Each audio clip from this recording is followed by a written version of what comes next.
From AfterBuzz TV's Chief Operating Officer Phil Svitek comes a weekly digital series that shares his insights, concepts, and findings from years of learning and mentorship. Welcome to Phil Svitek Podcast. Welcome! Glad you're joining me for today's lesson.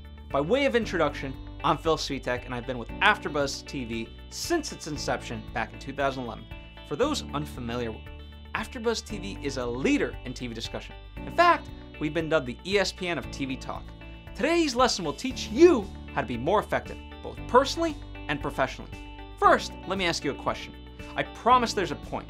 Imagine an assistant tasked with reaching out to someone to get an important answer. The assistant first emails the person directly because they have their contact information.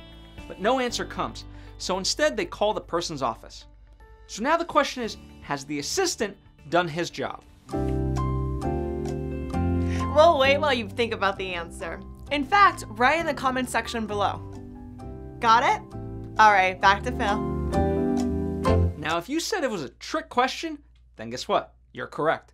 The answer of whether or not the assistant did his job depends solely on if the call the person made allowed him to speak to the person he was reaching out to in the very first place.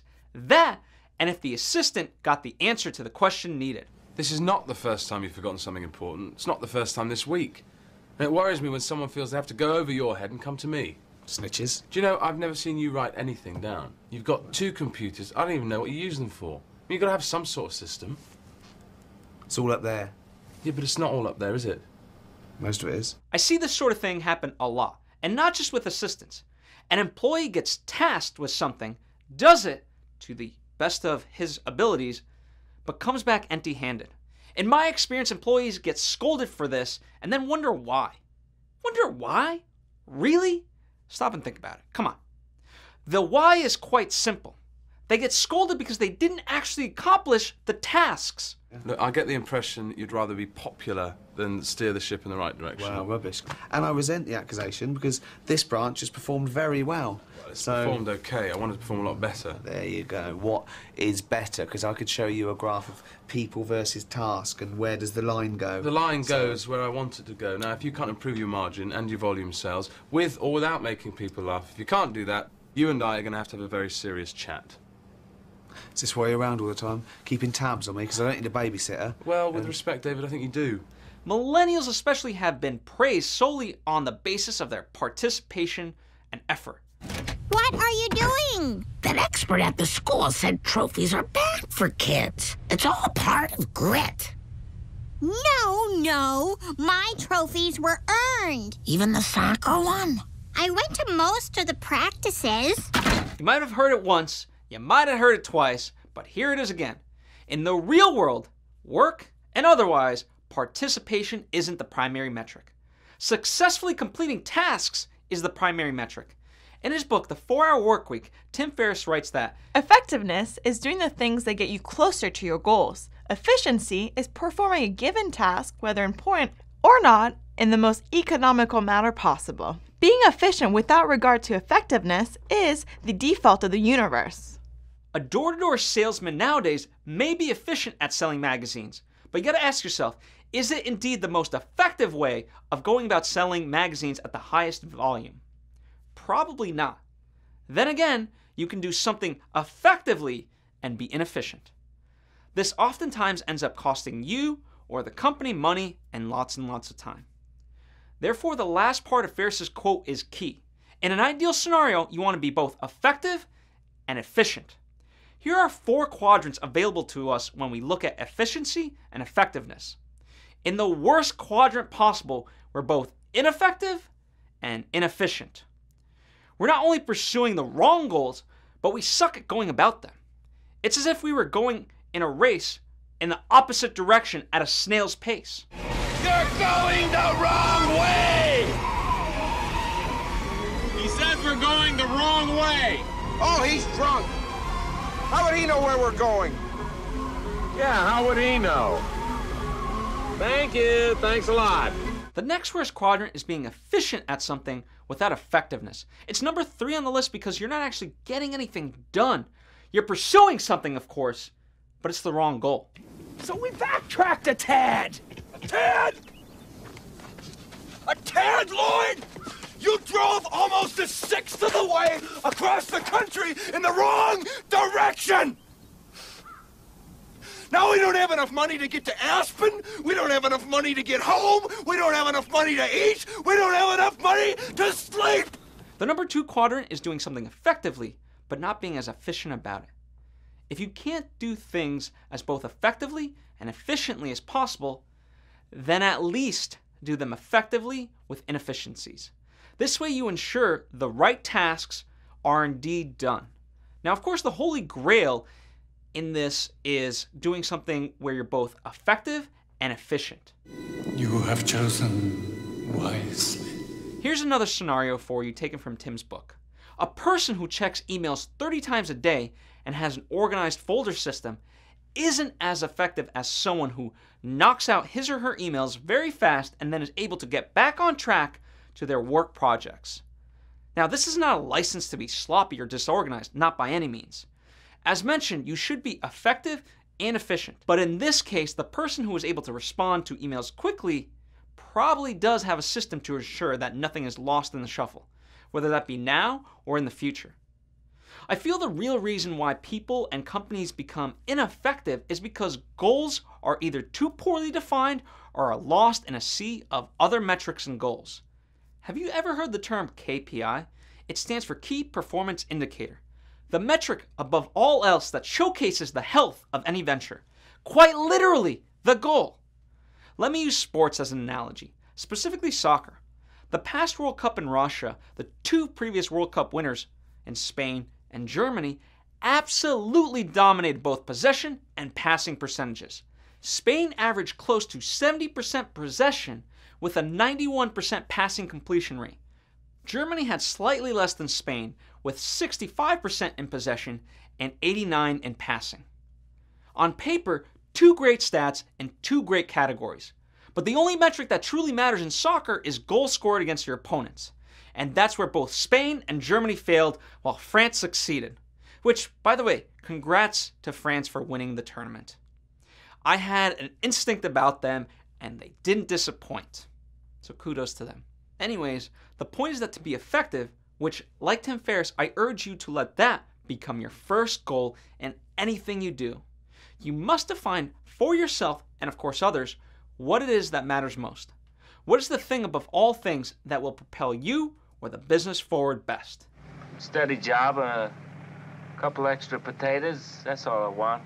Oh, sure, that's great when you're a kid, but you're getting on, you're pushing 30, Slugger. You know, it's time to think about getting some ambition.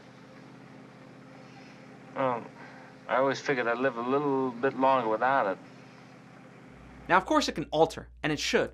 No business should be overly rigid, but you should know it clearly. Be able to write it down and explain it to others, because if you can't, then you don't truly know it.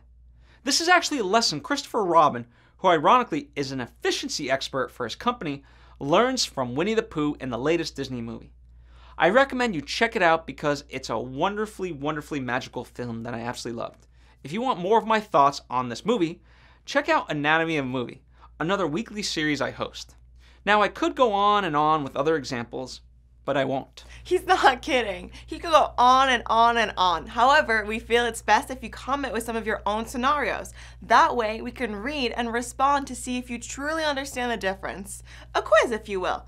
But a fun one, because all of us get to participate and help one another. So, get to it. I feel by this point you have a good grasp of what is effective and what is efficient. Remember, if push comes to shove, be effective with poor efficiency. But let's talk about how to truly achieve the end goal, the goal of being both effective and efficient. The best way I can explain it is through my own experience.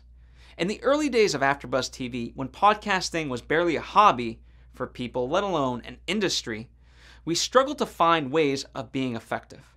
Now, mind you, I'm not knocking us in any way. The methods to accomplish what we were aiming for simply didn't exist. Kevin Undergaro and I banged our heads day in and day out, figuring out solutions. But little by little, we solved what we needed to, and we were able to do things that once seemed quite impossible, or at least faraway dreams. It was a miracle just to accomplish the things we did. We knew full well how imperfect the earlier systems actually were, but they worked, and that was reason enough to rejoice. And for a short while, rejoice we did. but not for long. It's not in Kevin's nature, and certainly not mine, to be idle while doing the same meticulous and oftentimes monotonous routines when we knew it could be done better. We had this deep-rooted feeling it was possible, somehow, some way. Nothing before indicated that it was indeed possible. We were told we were crazy, in fact. After all, what we were doing was miles and miles beyond what anyone else had done at the time. And yet, as mentioned, we had this feeling that there was a way to streamline it further. So we banged our heads some more. In the end, though, we did what we set out to do. We upped our systems and protocols, a practice we continue to this very day. The lesson there is start with becoming effective and then tinker until you become efficient with what you're being effective towards. That is how you achieve the holy grail of the best quadrant. That is how you become effective and efficient. Moving forward, please be mindful of this fact. People default to ineffective efficiencies because they don't ever stop to think about why they're doing something. Now, listen, I don't knock them. That can be tough. Who has the time for this? Especially at a job where you're told by your superiors to do something. In fact, some bosses even despise it when you suggest something different. Luckily, that doesn't happen here at AfterBuzz TV. However, there's a story I heard about someone who did an internship. The interns at this company had to input data in a system. Scut work, really. But the person came up with a code that allowed the data to be input at lightning fast speed. What would have taken an entire summer with a team of 10 interns could be done in less than 2 days. There was a problem, though. The superiors said no. They said it's not how they do things here. So the summer of 10 people was wasted that year. I wish I had suggestions on how to really deal with those types of situations. The best I can offer you is to find another job that will value your passion towards improvement. Or, if the timing isn't right and you can't afford to look for a job at that particular moment, then suck it up until you can switch. Now, shall we make a pact to stop being ineffective and also to stop preaching efficiency for the sake of efficiency? Just because someone tries hard at something is no reason to heap praise upon them. If they get it done, then great. If they get it done in the best possible way, then that's truly cause for applause. As a side note, before I wrap out, the reason I love what I do here at AfterBuzz TV, and especially with this podcast, is because podcasting has proven to be an effective means of connecting and communicating with audiences. There's a deeper bond, more than TV and more than radio. And so I sincerely thank you for tuning in. So now move forth and be the most effective and efficient person that you can be. To help you out, here's some quotes to inspire you. It's 5 p.m. at the office. Working fast, you finished your task for the day and want to go home. But none of your colleagues have left yet. So you stay another hour or two surfing the web and reading your emails again so you don't come off as a slacker. It's an unfortunate reality that efficiency often goes unrewarded in the workplace.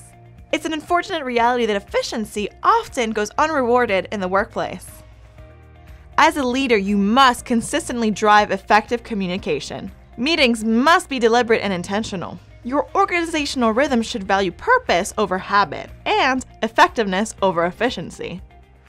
Management is efficiency in climbing the ladder of success. Leadership determines whether the ladder is leaning against the right wall. Calm, open debate, and logical thought drive strength to its maximum effectiveness.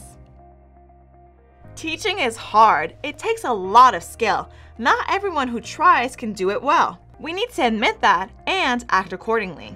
We should reward and respect great teachers by paying them more, and we should stop rewarding seniority over effectiveness. Just a few final things before you start watching previous episodes of Phil's. First, the transcript of this episode is available in the description. That way, you can review the lesson at your convenience. Also, for your benefit, we've included a link to Tim Ferriss's The 4-Hour Workweek. It's an Amazon link that by clicking directly and using to buy the book, you'll not only get a great book, but you'll be able to help out this podcast as well. How is that? We've partnered with Amazon, whereby if you purchase through our links, we get a percentage of the sale.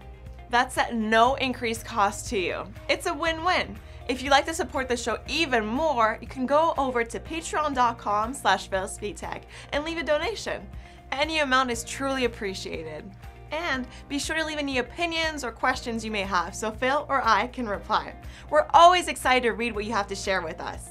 If you enjoyed this video, then hit that like button and brag about what you learned to your friends and family. Maybe that way they'll finally start checking us out too. Subscribe on either Apple Podcasts or on YouTube to get new episodes automatically when they release. Lastly, if you're a host or a college student seeking an internship and you're in the LA area, feel free to apply to AfterBuzz TV via our contact page. A direct link is provided. Or, of course, you can tweet at Svitek or Instagram me at BonjourJuliette.